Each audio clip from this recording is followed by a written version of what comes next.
Yeah, thank you so much for having me. I really appreciate the opportunity to be here and just to have willing and open ears to my story. Yeah, it's been a wild ride for me. Back in 2017, July of 2017 was when I really accepted, but there was a period there of about 6 months beforehand where I was just really starting to become aware of what had and what has been happening to me. So I call myself I'm a Chinese medicine herbalist by day and a military abductee by night. And so really for the past 5 years, I can't tell you how many memories I have had in dream, waking. I have been trying to gain and harness this process just so that I can more survive. The reality to a lot of this is that if you're familiar with the secret space program, there's a lot of horrible things happening in it. And I grew up as a kind of a Christian Mormon. And so for me, it was like a really, really rude awakening to not just hear about this stuff, but to be remembering all of the tragic things that are happening there. That is not what I'm about. I never in my life would ever want to be associated with such things in any kind of way. And so at this junction in my life, I really appreciate everyone listening who is helping me really to heal and to turn something really negative into something I think very positive. And I really do look at like the one reason why I look at I incarnated here into this life is so that I could be here in this moment to talk about these things and to try and help humanity understand why we're in the place we're in. And so that's really what I look at my role as. And so for the past year and a half, I have been doing disclosure, and it's been kind of unofficial in a lot of ways. I do have a YouTube channel where you can see my videos up to this point. They are very unprofessional. So, the day I decided to come out, it was a matter of necessity. It's like I almost didn't even have a choice. I really felt like at that point I wanted to come out, but I really felt like my life was in danger. I have come to the realization that I'm an extremely targeted individual. I've been targeted for my entire life, but especially the last 20 years. I'm 40 years old now. And so with that, I literally just made the decision that one day, and we did a recording in our truck, and we continued in like fashion. And I've been talking about these things with the Wish Alliance and a few other places on James Rink's Super Soldier Talk. So I'll post here some links so that you guys can follow me if you so desire. But I am actually starting a Ko-fi, which I'm calling Full Disclosure for Freedom, where I will be posting on a regular basis. But the whole point to all of this is freedom. I also have a broken blog that I talk about.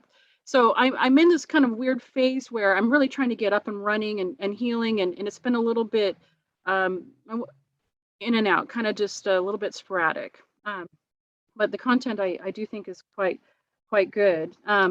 And so, because I have a lot of memories. And today's topic, I decided to focus on the ancient builder race and my role within that. And so, just real quick, the government, if you're not familiar with the secret space program, has technology that's not just hundreds of years ahead, it's like thousands of years ahead.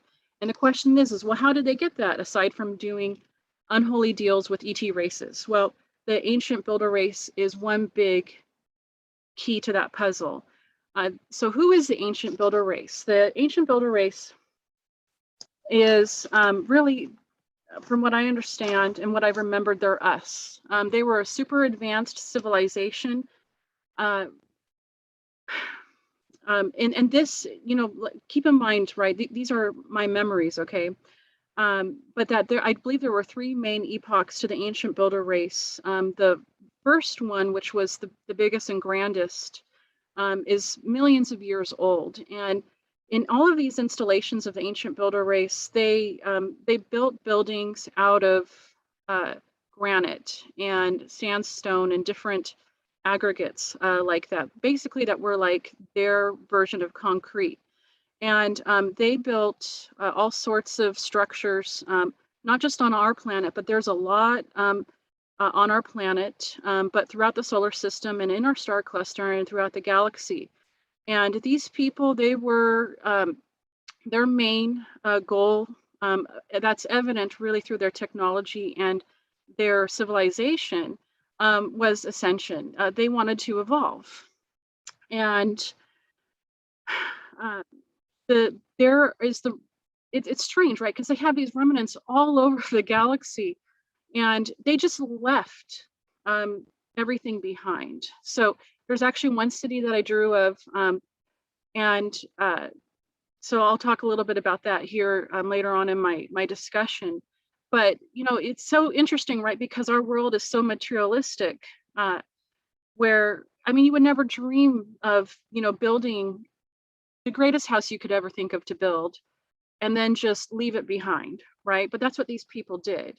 And so, but they used sacred geometry. So they built homes and they built buildings in the shapes of pyramids and all sorts of other sacred geometry shapes. And it does depend on some of the ethnicities and the cultures.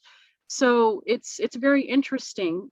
Someday I'd like to go into different areas around the world that I believe that are ancient builder, but can I share my screen? Oh, good.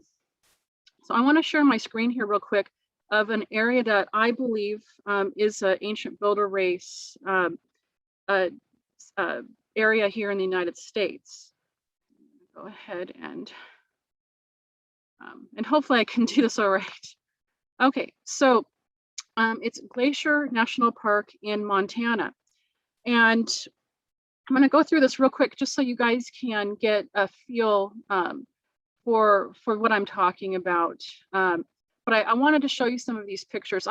When I was trying to discern what was in my head, is this really real? This was about 5 years ago. I went on some of these wild goose chases trying to trigger myself.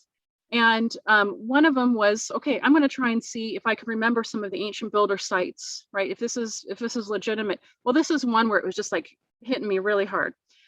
So Glacier National Park. And I believe these particular mountains to be ancient pyramids. And so this is Mount Bear Hat in Glacier National Park. A few different pictures here from different angles. This is Reynolds Mountain in Glacier National Park, which is right next to Mount Bear Hat. And so you can see some of these 90-degree angles. I mean, even look at that. That must be Mount Bear Hat behind Reynolds right there. But you can even see it's like the same design where it has like the Pyramid of Giza, where it has the line down the middle of the faces. And so here's another great angle. I think that's like my favorite angle right there. And then here is a nice photo of those two particular mountains.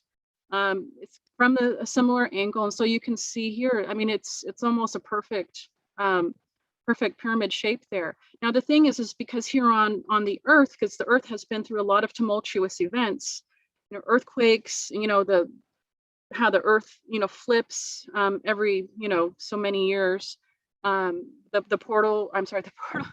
polar shifts and all of that. That a lot of this stuff has been essentially torn apart. And so a lot of the ancient pyramids, when you do see them, a lot of times they only really look right from one angle, but that's not always the case. And so this is Clements Mountain, also in Glacier National Park. And this type of structure on the whole is very typical of ancient builder race. They not only do they build pyramids, but they build you know, different size pyramids. The one city I'm going to show you, the small pyramids are actually dwellings. They were actually homes. And so, but there's platforms and there's rivers and there's waterfalls. And like this big area right here, I hope you guys can see my cursor. But this here in the right side of the picture, I believe this to be a building as well, okay?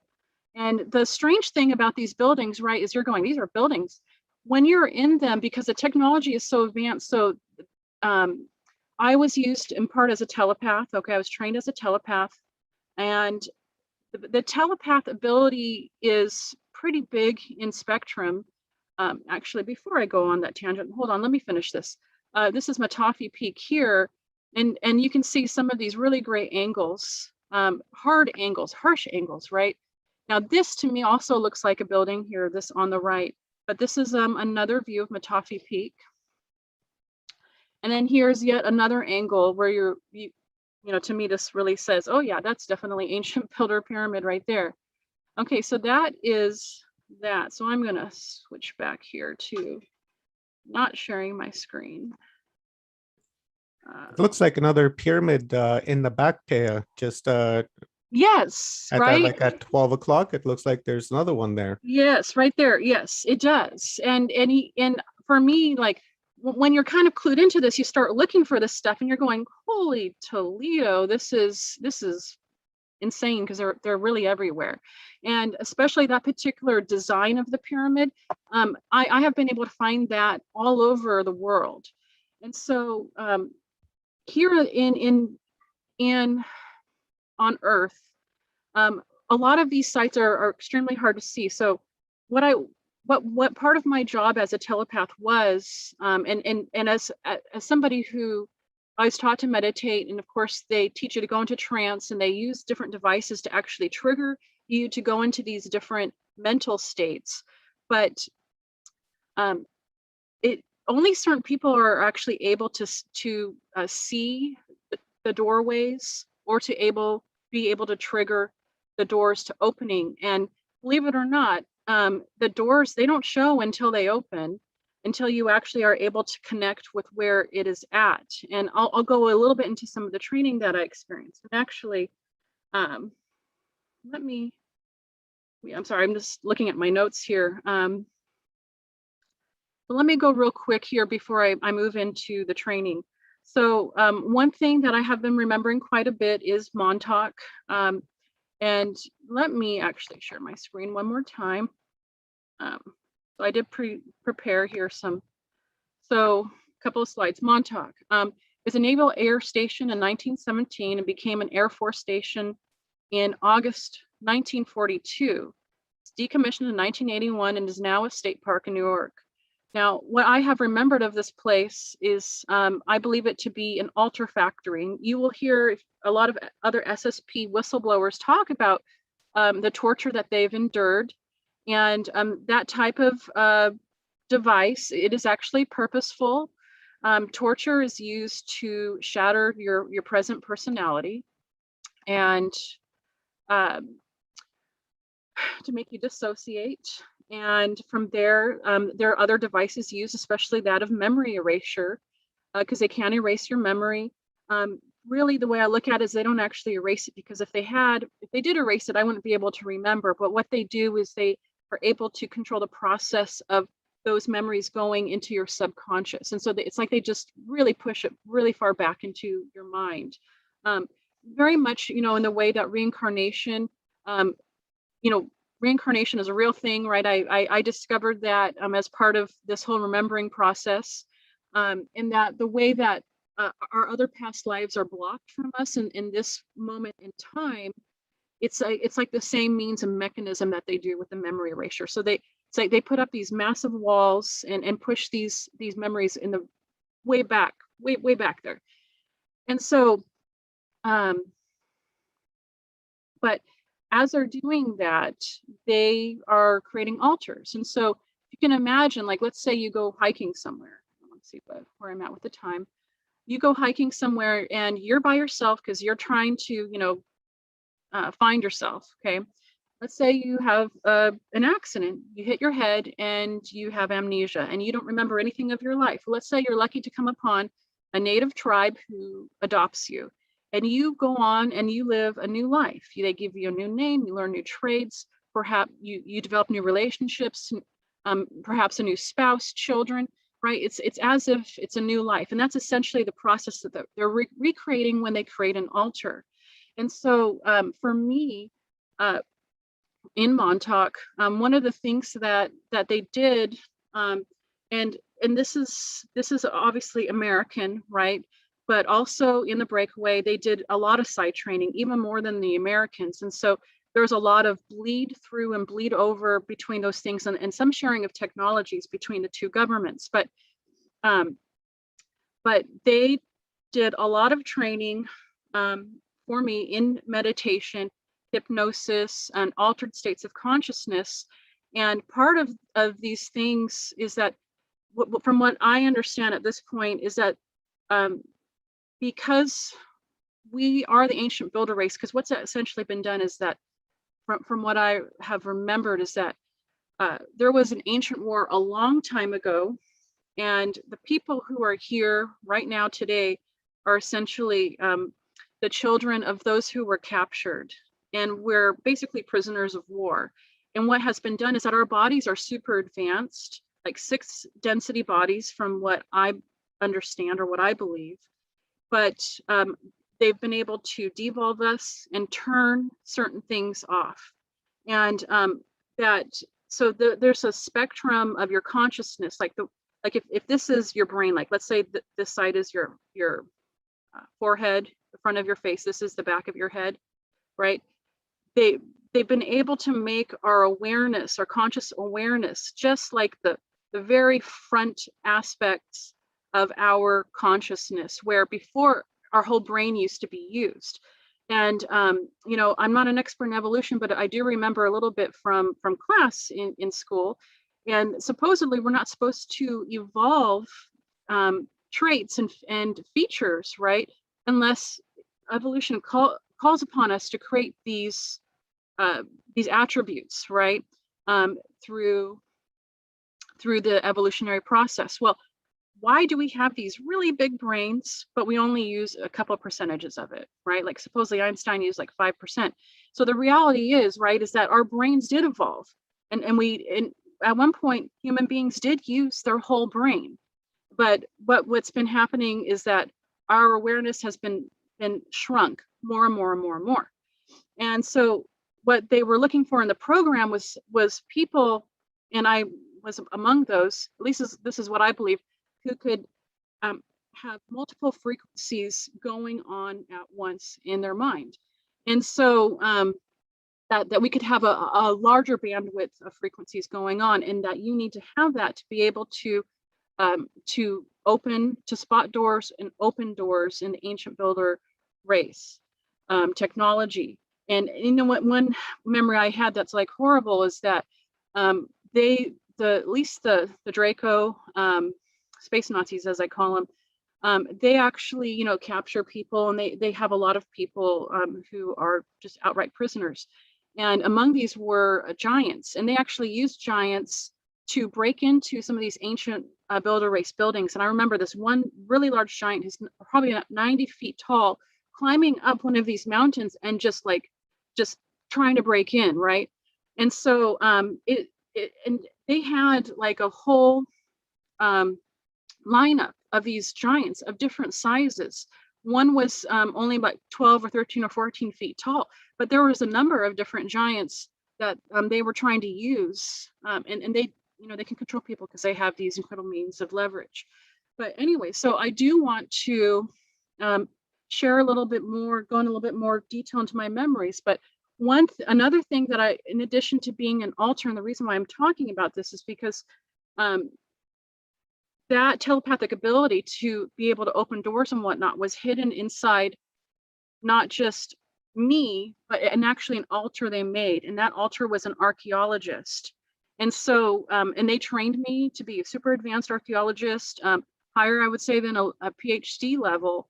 And then within her was this ability to spot doors and open doors. And so I was essentially a scout, and that's where some of these memories came from. And so let me go ahead and share my screen one more time. Oh, and another thing I wanted to mention is that, okay, so this is part of the remembering process. I just wanted to share this. I've been doing different things to record my memories. That at this particular point, I was actually writing stuff down. And so I just wanted to share a little bit. This is actually a diagram that I made I made a much better drawing for you of this particular memory. But this was in dream, and I just wanted to read a little bit about what I wrote. It radiated this mist power. I was walking in this river that had no walls on one side, and so that was here, and saw this incredible waterfall with a tunnel through it. I had to go try and see if I could go through it. I wanted to know if it was an illusion. The water was only deep until I got to the falls, and then I plunged in. It was so incredibly cold, I could not stand it, and I had to abort. It was amazing. There were a few possible secret passageways I had identified. I think that was my job.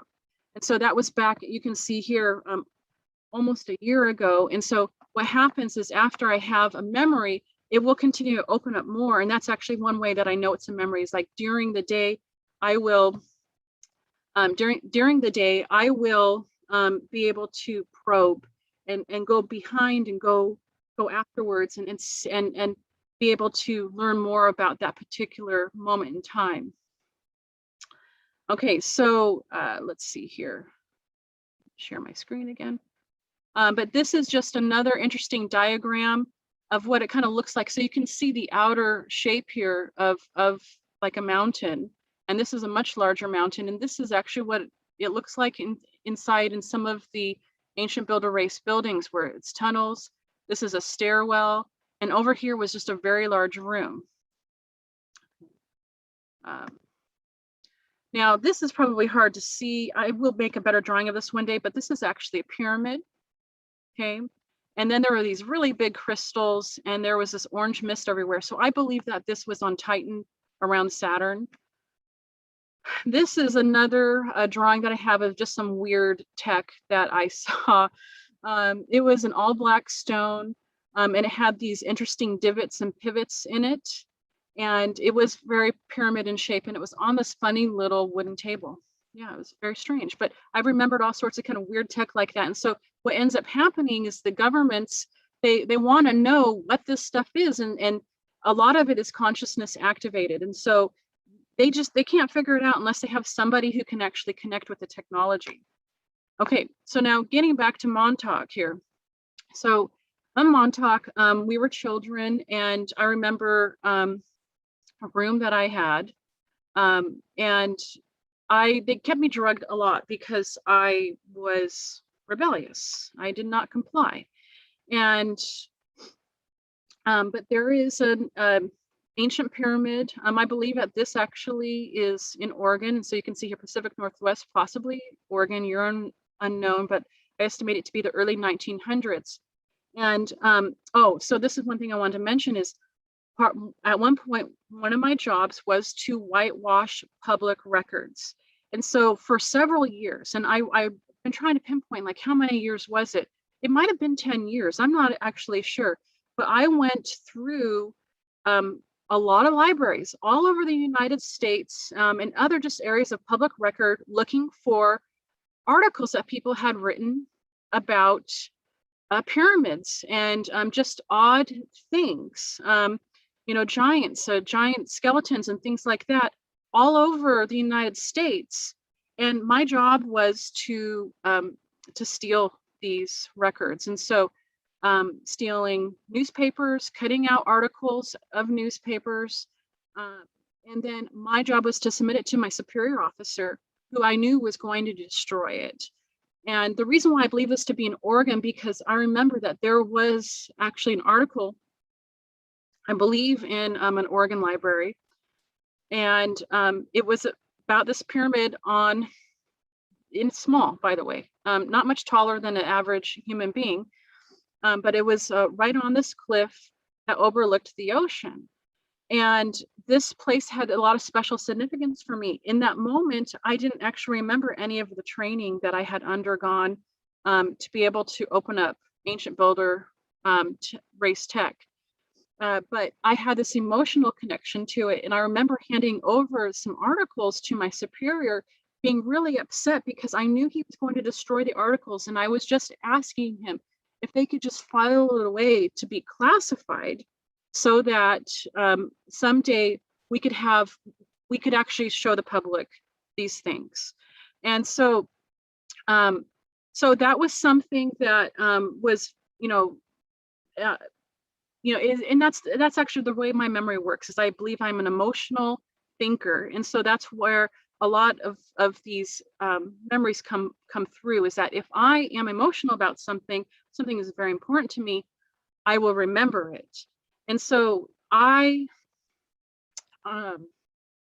remember pleading with my superior officer.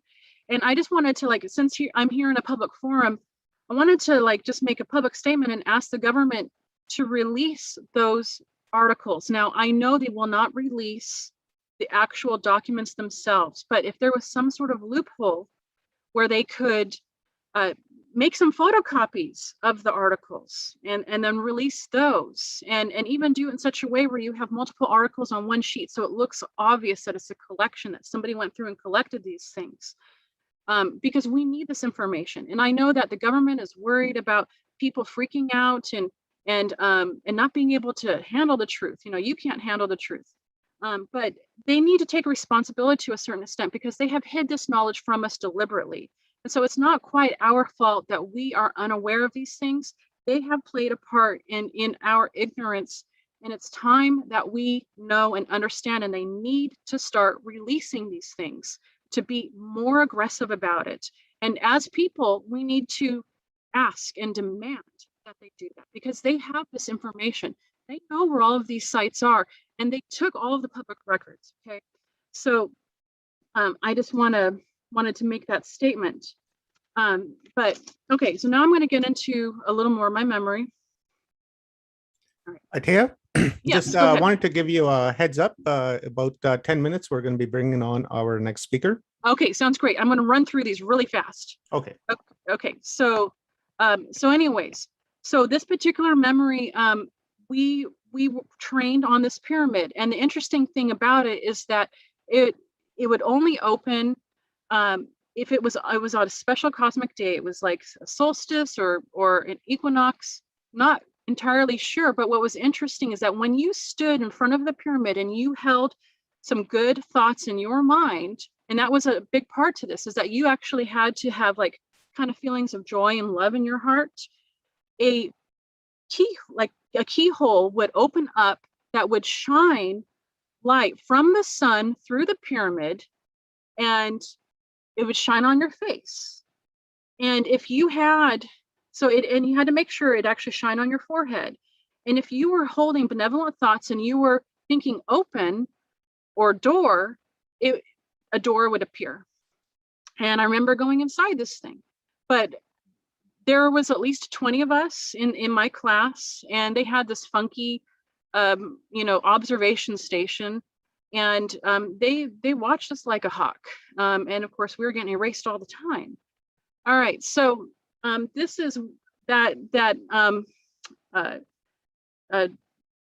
a picture I just showed you of my journal entry. So this is a better diagram. And so this was a different planet. This was untouched. I believe it to be in a very arid and high altitude. Because there was nothing growing. A lot of, like, some of the ancient builder stuff, I've remembered that even if it was untouched, if it's like at sea level, there's just plants everywhere. And it's beautiful usually. It's like a paradise. But this was just like arid and dry, and it looked like this. And so what was interesting is that there was a river, and one of the things that the ancient builder race did is, how we will have dams, right, for waterfalls to generate power. They would use the whole river as a means of energy source. And so, and what's really weird about this that I remember is that, so this edge here did not have like a curb or anything to block the water. And that's the water was somehow refined and changed, where it was like sticking to the ground. And it's weird how the memory comes through, but it was like the water, especially when it came through the river here, it's like it was all aligned like a magnet, and that the molecules were actually aligned with each other. And for that reason, that the water was it wouldn't go out of bounds. It just it went right where it was programmed on the ground here. And so all of this here is really like a power generator. And then that's the big pool where it was only ankle deep, but here it got very deep. And then behind here is where there was a passageway, what I believe to be an illusion. And that's another interesting thing about the ancient builder race, is that they had illusions everywhere, and you don't know it's an illusion until you actually step through it. So when you're on an ancient builder race site, you actually have to just start kind of trying to walk through walls and stuff like that. But there is kind of a means to how they work. But pyramids like this, I believe, at least in this particular drawing, I can only estimate that they were dwellings. And then you had some bigger ones. And then these two actually over here, these were very large pyramids, and they were very beautiful and majestic, even as plain as they were. But of course, I wasn't able to fit that in. And that's actually a little fuzzy right there. And then this, okay, now this is an ancient builder race city, and this is the city I was talking about, where, you know, they just left this stuff. And I don't remember what planet this was on either, but this was incredibly huge. And actually this big pyramid in the middle here wasn't actually there. I was just tired of drawing squares. But all of these were homes. And the bulk of my memory from this was actually when I was doing work for the breakaway, the breakaway German civilization. And once again, my job was to open doors. And what's interesting is when you're in, so the buildings themselves are, I want to say about 8 stories tall, and the homes were multi-generational. And when you open it, it's like porcelain on the inside. It's just really smooth and clear, and it's largely very empty. They had the technology just to print things, you know, like in Star Trek, where they have the what is it called, the holodeck. They had that, only they can, you know, it's all real force fields, right?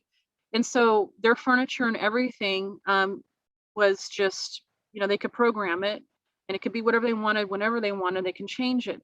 And another interesting thing too is just like the doors, how the doors will just appear. And I can't quite recall if it was all illusion or if the matter actually changed shape. But there are no stairs inside of it. And so that was something else you also had to be able to trigger.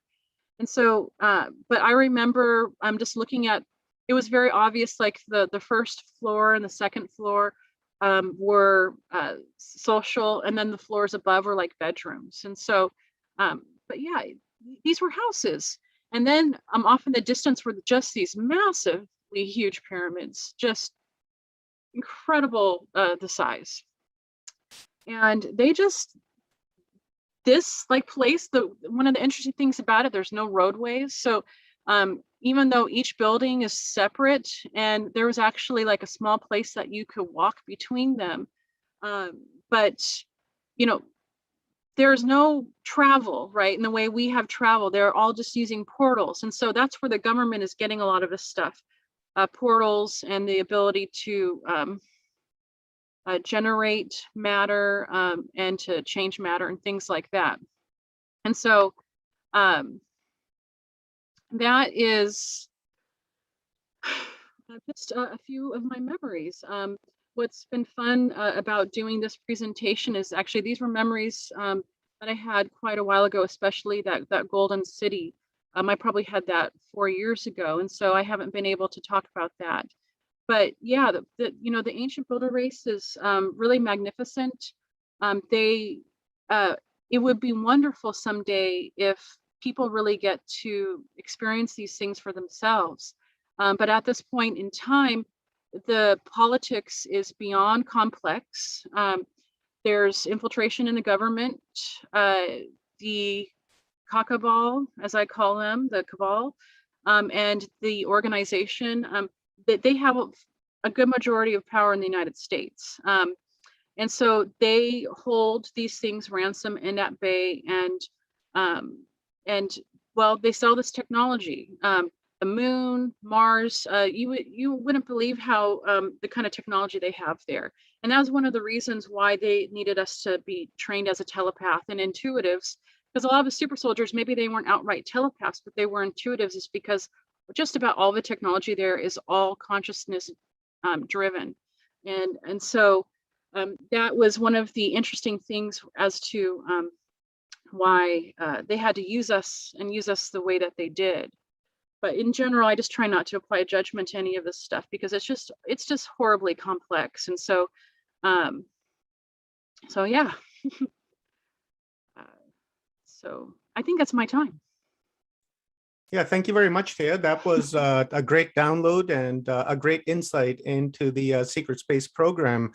There's a lot of people out there that don't fully understand the SSP, and I happen to be one of them. That's why I was really excited to hear your presentation. Yeah. And I wish we had more time to Oh, yeah. listen to you even more and to get further into this. Right. Wow, what a fascinating experience that you've had. And thank you very much for your download. And guys, check out Teah's YouTube channel. We've put the link in the comments in all of the chat rooms, so go check that out. And also Teah's website blog that is also there if you guys want to learn more. So thank you very much, Teah. Really appreciate it. And we'll bring Rob Yox from Full Spectrum Universe on for our next guest. So again, thank you very much, Teah. Really appreciate it. And I look forward to hearing more of your experiences. Thank you so much. Thank you. I appreciate it. Thank you.